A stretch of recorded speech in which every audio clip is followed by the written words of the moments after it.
I'm making my own gasket here for my top hat for my little V6.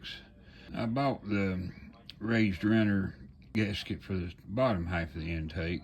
I found that because they sold raised runner, the intake to head gaskets.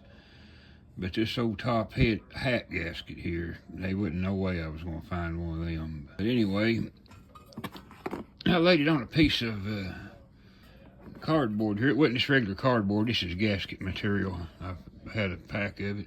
But I laid it down on that gasket material and traced around it and put my magic marker through these holes to make the dots. Now I need to get me a straight edge and go all the way around the inside of it here about 5/16 of an inch.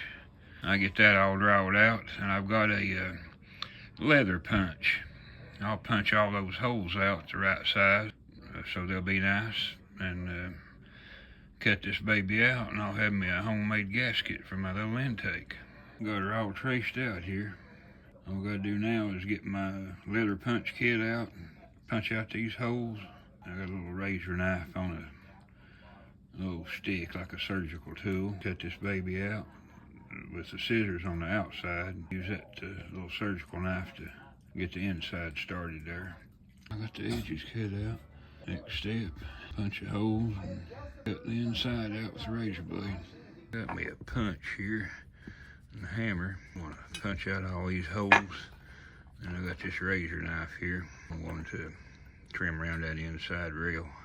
Yeah, that old leather punch kit works pretty good there. Got some nice holes.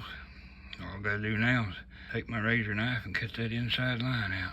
Do it yourself NASCAR intake gasket. This little V6 crossram intake is super rare, and I'd never found the gasket for it. There she blows.